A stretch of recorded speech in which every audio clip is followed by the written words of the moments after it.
Well, hello. It's Aaron Patrick Mitchell. Fancy finding you here. Yeah, I planned that. But it was meant to look like I just walked in and you were waiting for me. Yeah. I'm trying not to be so snarky today. I'm also going to try to pronounce my words. I have a tendency of mumbling, and I'm working on that because nobody wants to hear a whole bunch of mumbles coming out of somebody when they're trying to act. I want to talk to you today about, first of all, do you notice anything? Because I know you guys are all watching, and in every video you're like, "Oh my god!" So first of all, I've got my backdrop up, a little more professional. Second of all, do you hear anybody peeing in the background? You don't. Why is that? Well, I'm out here in the backyard.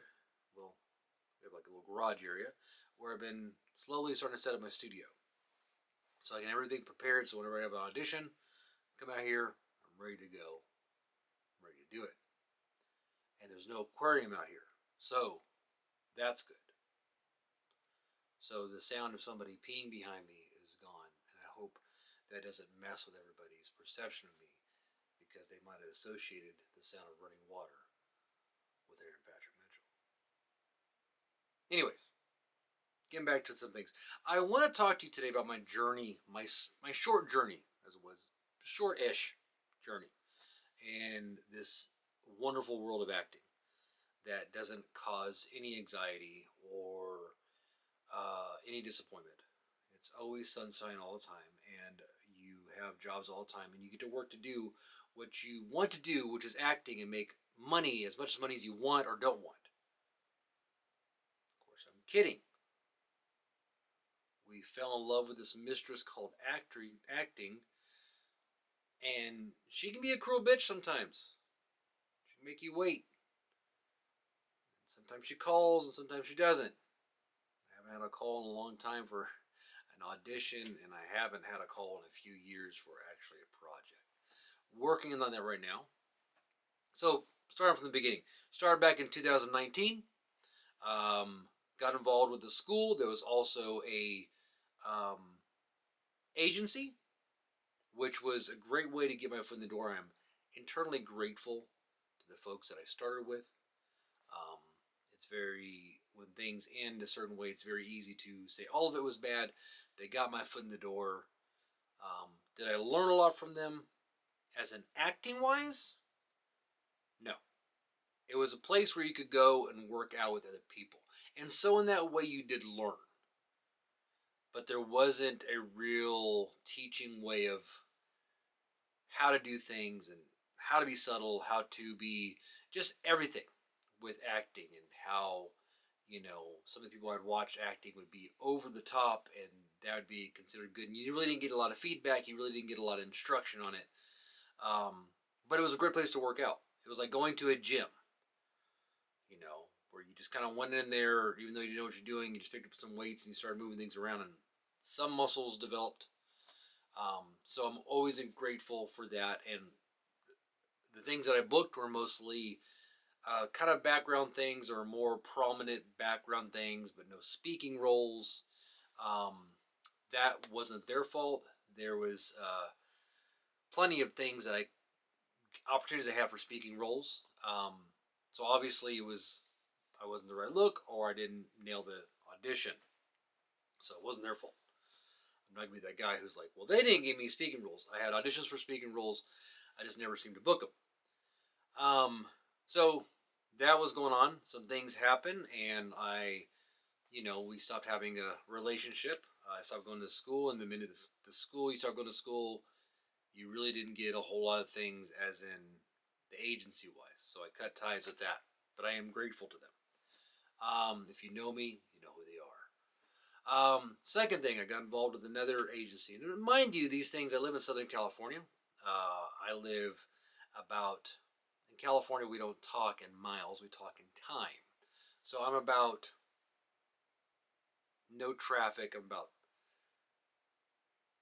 70 minutes away from LA, east of LA. because like I said, if you needed to have miles and you don't live in Southern California, I'm about 70, 65 miles away from Los Angeles or Burbank and everything, where Hollywood really happens. So I'm very blessed in that way. I'm in the epicenter of where all this shit happens at. But the two agencies I had were, one was closer to me and one was west of LA, but not in LA. But of course, in this business, you're just happy to get representation. So I went to another agency and got some auditions, but never met these people. Never, I talked to a few times on the phone, and I decided one time, because the audition was way too close, I had to work and I couldn't get it done, and I didn't want to pay. So I, on my own, which is you are the business, and that's the way I kind of look at it, I denied the audition. Well, they didn't like that. They dropped me. I get if you're doing that all the time, but I got this audition at 12 o'clock at night or something like that, and I had to have it in by like 10 o'clock the next morning, and I had to work. There's no way of me getting it done and even getting the script and all that kind of stuff. So, yeah, you know what? I probably could have got it done, but it was just one of those things. It wasn't a big enough project that I was going to kill myself over. That could have been my fault. I'll take the blame. Anyways, so at that same time I was doing that, I got involved, and I will use the name on this because they've been fantastic, with Green Room Acting Studios. They're based out of Bogota, Florida, but they, because of Zoom, because of COVID, changed everything. And since, like, I'm doing this right now for you, we can do everything on Zoom. We do everything on self tapes.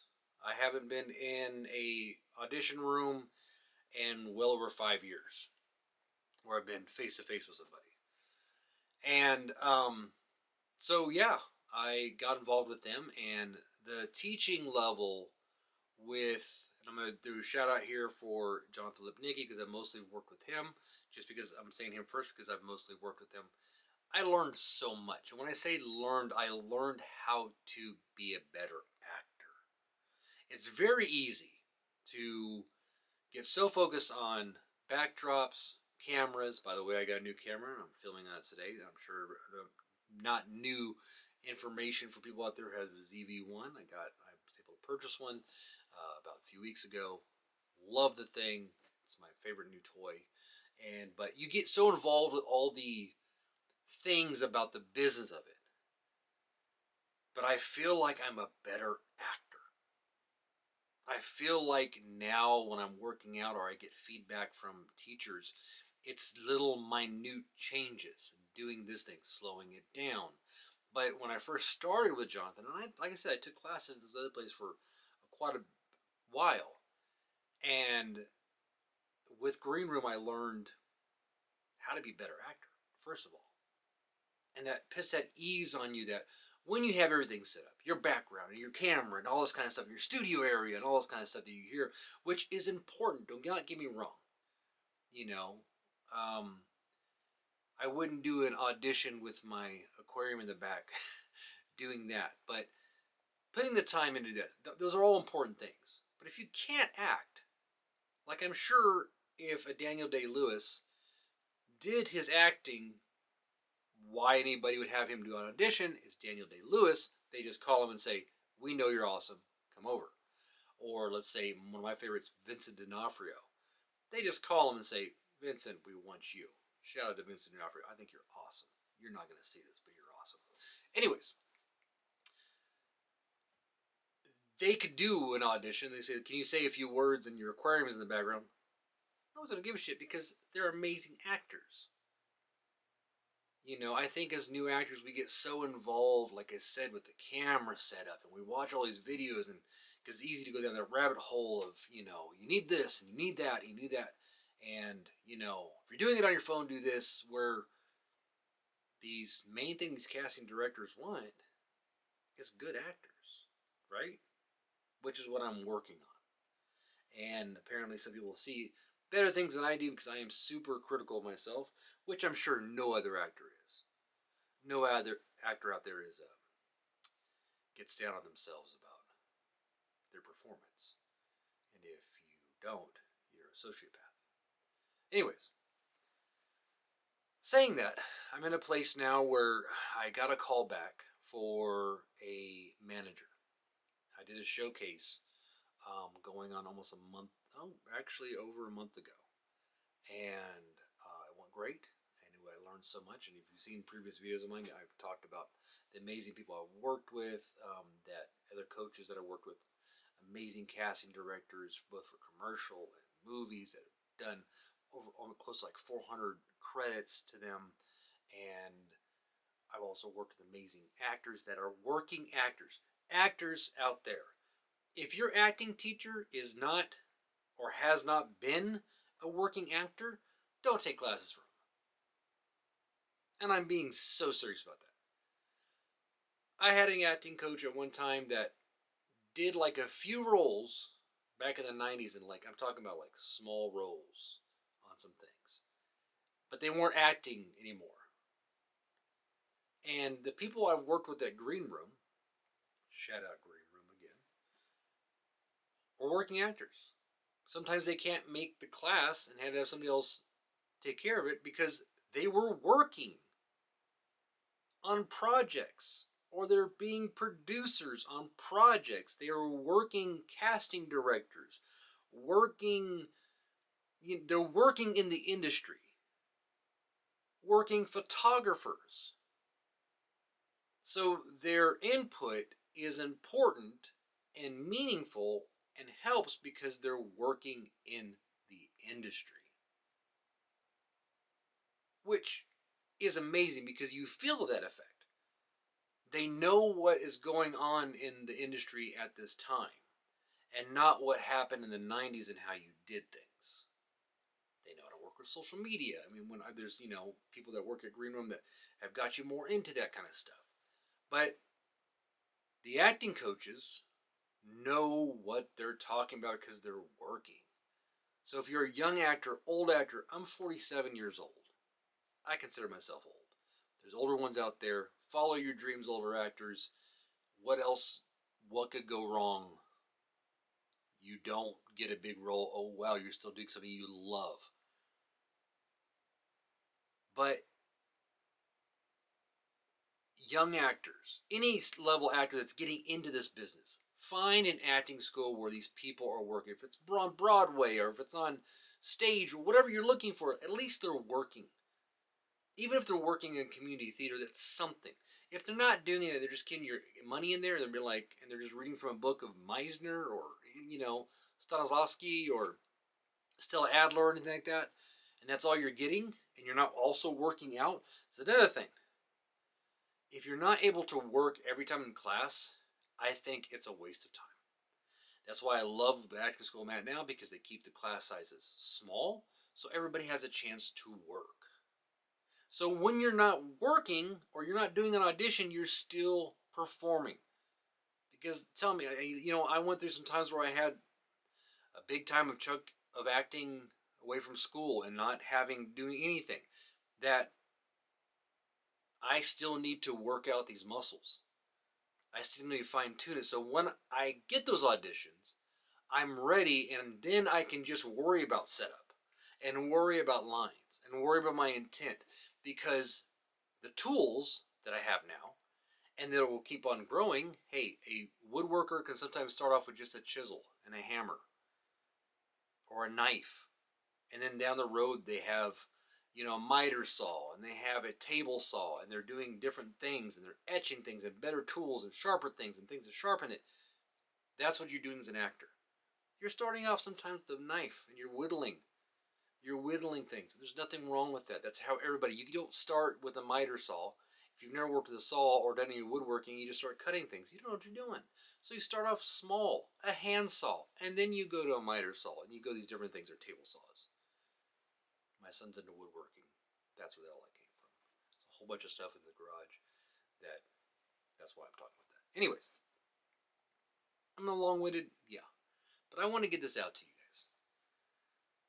Anyway, so where I'm at today is that one place where we're all sitting around thinking that it's all about us. I've been waiting on this callback. Contact this person. I've sent them my information. But it's a bigger company that's actually in Hollywood, that actually produces some big stuff. and represents people of note that are working a lot. And my little brain sitting there going, well, did they forget about me? When I'm sure they have hundreds of actors and they have busy days because they're actually working hard. And they don't have time like these small places to be like, oh, hey, Aaron's probably worrying about something. So that's where I'm at today. So I thought I'd be productive and I'd come on here and we'd talk and I would let you know where I'm at with everything. And, for those out there who like my stuff and you say hi, great. This is mostly for me to get it out there because this takes a lot for me to not just put pictures up. It had a lot for me to make a TikTok account because that's not who I am. But I'm trying to push myself and put myself out there. And there's people that are going to be like, this guy is fucking stupid. Or this guy, I like what he says. But I'm this out there, like, all about things about the bartending and stuff like that. But out there to you actors, I'm a Gen Xer. So words really don't affect me. They affect everybody. I'm not going to lie. But you know what? I'm out here and I want to tell you, maybe it'll help somebody today that's been riding the fence about, should I go into acting? I'm in my 50s or I'm in my 40s or I'm in my 60s or where I'm at, and I've always wanted to do this. And do it. Just do it. And of course, I'm getting shout out to things that I ain't been sponsored by Green Room. They've been amazing, but I pay money to go to those classes. But because of the changes that I've seen in myself, that's why I'm promoting it. And if you're out there, find an acting school. The great thing about right now is everything's virtual. You're able to find people that are working, that are agents in New York that you can work with that you could never have worked with before because you live in California or Ohio or Montana. But now you can. Get your feet wet. You can always, another shout out to Jonathan Lipnicki. He's like, you can always just turn your computer off and never see me again. But try it. Why not? What do you got to lose? You're going to enjoy yourself doing it. You're going to learn something. It can help you in your business, even if you don't go into acting. Something that helps you the confidence that you can check off and say, you know what? I tried that. I did it. If it's not for you, you figured it out. But try. You have a good day.